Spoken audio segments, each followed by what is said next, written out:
going to be giving you a tour of Hawks Inn today. So Hawks Inn was a stagecoach stop during the 1800s, and it was run by the Hawks family, which was Mr. Nelson Hawks and his wife Hannah Hawks, and they had 4 children, and they lived and owned a stagecoach stop that I'm going to give you a tour of today. So this is the front parlor, and this is where, when all the ladies and children came into Hawks Inn, they would enter through this door, which was on the front porch, and it would take them to the front parlor, where they would sit, and Hannah Hawks would get them refreshments, while their husbands would go into the tap room and check in for their stay and register for their food and get them a room to stay in. So they would come in here and rest while they were waiting for a room. And for Hannah to greet her guests every single time? Yeah, she liked to do that often. She was a very busy lady, though, because she was cooking 3 meals a day and taking care of all the rooms and all that stuff. So I'm sure that she did as much as she could, but probably she maybe missed one or a couple people.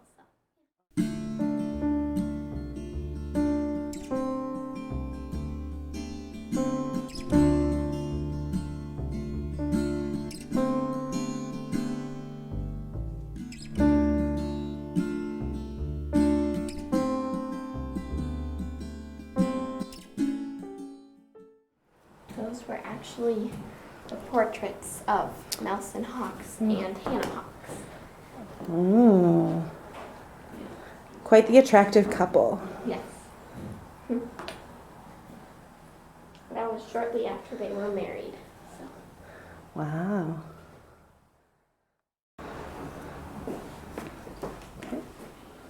So this is the tap room. This is where the gentlemen would enter, and they would come and talk with Mr. Nelson Hawks, and they would pay for their stay and maybe have some whiskey or whatever there was, and they would play games and cards and register for their stay here. So there's lots of different things in here. Some neat things are like this. This is how they got their boots off. They would put one foot on here and put the other foot in there and lift it off because they wore very big boots back then. And then the fireplaces are very... That's how they heated the place. They didn't have heating back then, so they would use these stoves to keep it warm.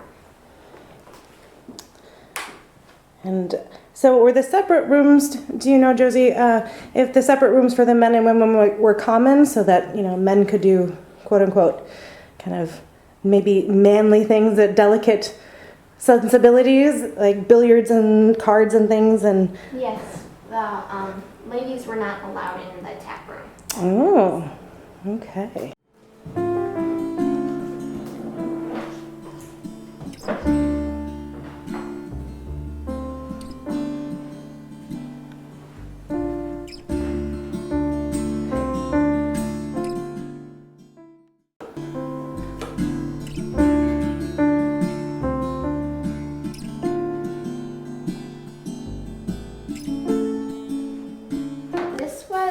Nelson Hawks' office, and it was right by the tap room so that he could be close to the guests when they came in, so that he could greet them and make sure that they paid for their stay. And there was also a bed in here because he would sleep here a lot of times, because sometimes the stagecoach would come in during the night and he would have to be ready to get the guests and help them get their luggage off and in ready. Makes sense.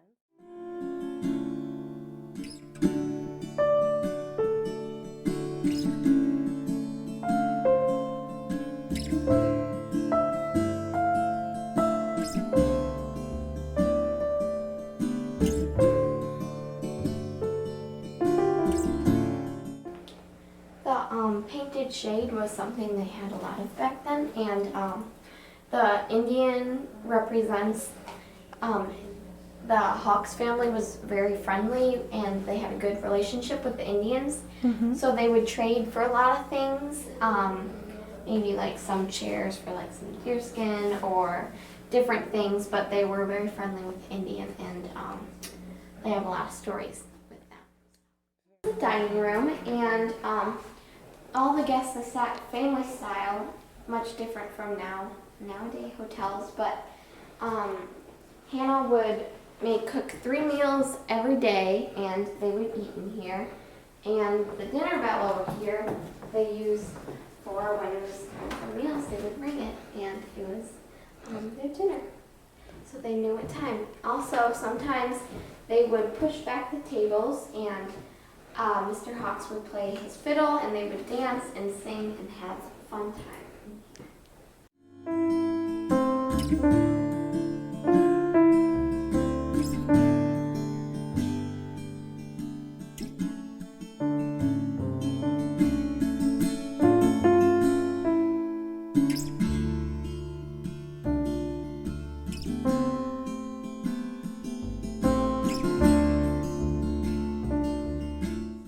Buttery, and because the kitchen was only so big, this is where they would do a lot of their prep work for cooking and storing materials and different things that they might need sometime that they just didn't have room for in the kitchen. But there's some cool things in here, like old-fashioned hard-boiled. This is how they made hard-boiled eggs. They put hot water in there, and then they put the eggs in, and they would boil in there, and then they could take them out when they were ready. That's so cool.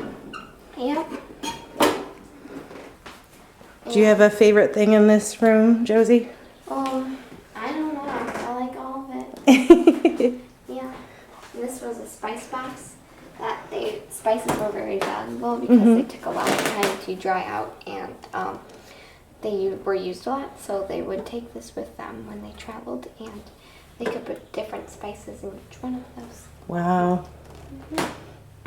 Kind of gave you a different sense of, what was important to people back then. Yep. Ever ready broom.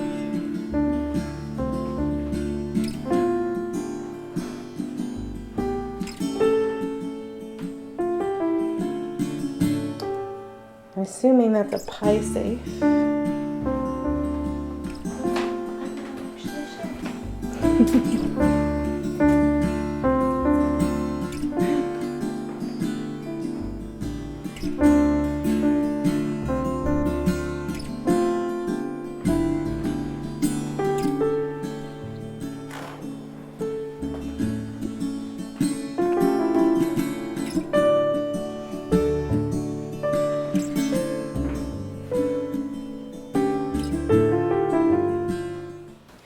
So this is the kitchen that Hannah Hawks cooked in a lot, and this would be very busy because there was she'd get lots of helpers, and sometimes her kids would help and stuff too. But they cooked over the fire a lot, and that was actually the second most cause of death in women there, because they wore big dresses, and then they'd be working by the fire, and it would start on fire, and they wouldn't feel it because it was so big. And yeah, but they would use these turkey feathers to use as broomsticks for the ashes because they have oil, so these wouldn't start on fire. So they would use this to broom all the ashes back into the fireplace when they were using them. And Hannah also made a lot of candles. As you can see, there's lots of candle molds in here and candles up there. Yes, so she was asked to make candles for state legislative meeting, and because her candles didn't splatter and go everywhere, so that was something else neat. But no one really knows what she put in them that made them so good. So that's a secret. Her personal secret. And did they also use the potbelly stove quite a bit, or did they mostly work from the fireplace? We think she got this later, but she used the fire more, or like more before consistently. she got this. So Gotcha. yeah. That had to have made things a little bit easier. Yes.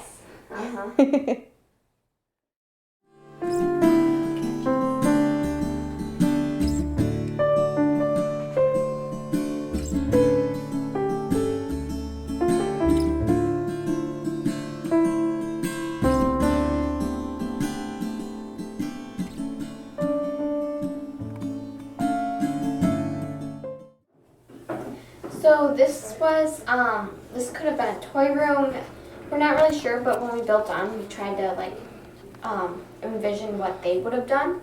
So there's this little room, and we filled it with lots of different toys that the children must have played with, because you can imagine with all the children, and then they had 4 children. There was lots of running around, and this place was very, very busy. So there was all sorts of different dolls and an old-fashioned little, I'm blanking out. Baby carriage? Baby carriage, yep. And these were actually old-fashioned ice skates that you would clip your wooden, and then they had the skate on the bottom, and you would put your shoe on and strap your shoe over it. So they probably weren't the most sturdy, but that's how it was. And these cases, so when Hawkson was going to be moved and people were trying to say like, hey, we gotta move this place, it's historical, we can't just burn it down, they had to raise a lot of money because it was in really bad shape. So they built these and brought these to meetings and showed what they wanted it to look like and what they envisioned it would be, and so they kind of went from here and used these to help them raise money.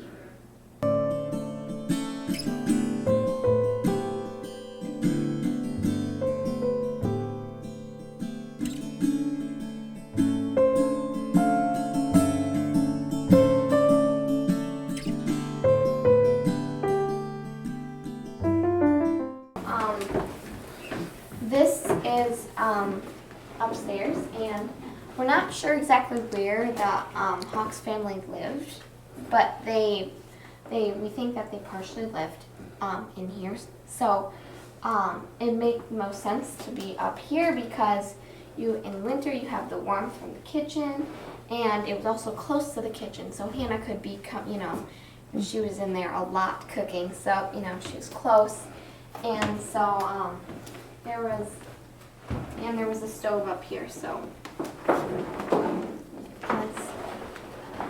nice.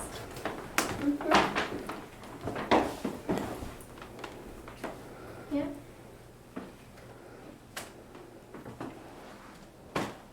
What can you tell us about these dresses over here, Josie? Well, the dresses that we have, they're kept up here to be kept out of the light, and they're not to be touched because they're very old, and you don't want the color to fade or different things. But these were very fancy dresses. Like, that one looks like a funeral dress, and some of them might have been something that they wore to a fancy, I don't know, wedding or even a wedding dress. But they were more special dresses, and yeah. And your costume today is more of what they would have worn on the everyday. Probably. Awesome. So this we have set up as the living room, and this is a loom. So we have they would use the loom to make different things like cloths, and there's also the whole spinner over here that they would use to spin to get the yarn for the loom. So they would pull it apart with the brushes and get it very fine, and then they could spin it to get the yarn. Like, Quite a long process, huh? yeah, and then they pull it apart like that, and then they could put it on there and spin it. And that's called carding, right? When you use the paddles? Yeah.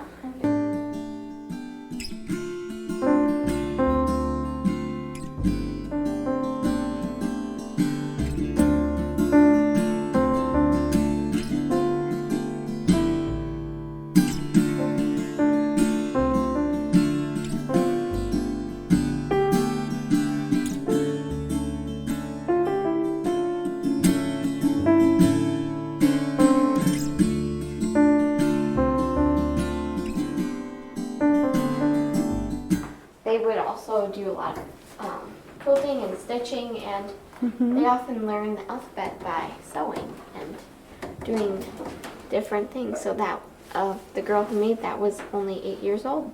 Wow, that's amazing.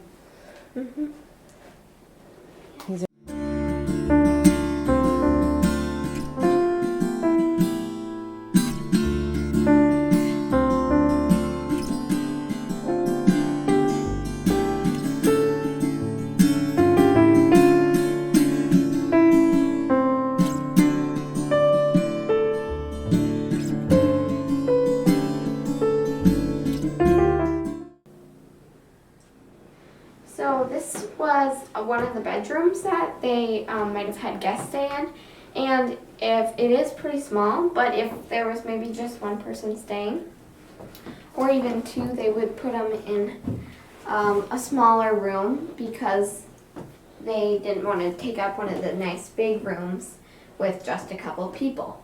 So this bed is very tiny, and it was actually made for under like a staircase, like in a little room. But it was also a fainting bed, so they so you can see the ladies would pull their dresses very tight, and so tight so that when they took their dresses off with all the air, they would faint, and so they would stand next to the bed. And yeah. Oh my goodness gracious. Yep. And you can also see that the shutters are closed, and they did that to control the heating a lot of times, because when they were closed, it'd be cooler versus when they had the shades or shutters open, it would be so much brighter and let a lot of heat in. So they, with no air conditioning, they had to be mindful of what they were doing with the shades and different things. So this was one of the nicer bedrooms, and it was pretty big. You can see that the bed is bigger than the last one, obviously. And they would fit a lot of people on there. So maybe not one or two people, but maybe 3 or 4, or sometimes more than that. Wow. On one bed? They had to Wow. put as many as they could. But this was a nice room. It did have a stove to keep them warm in the winter, which was nice, because the rooms would get very cold, and also so would the bed. So they had this thing, and they would put hot ashes in here, and then they would rub it in between the bed sheets to keep them warm, so that when they climbed into bed at night, it wasn't so cold. This rocking chair was made of horse fur. Ooh. Horse mane. And this was a top hat holder, because the top hats were very special. So they had the fancy carriers for when they traveled, so that it was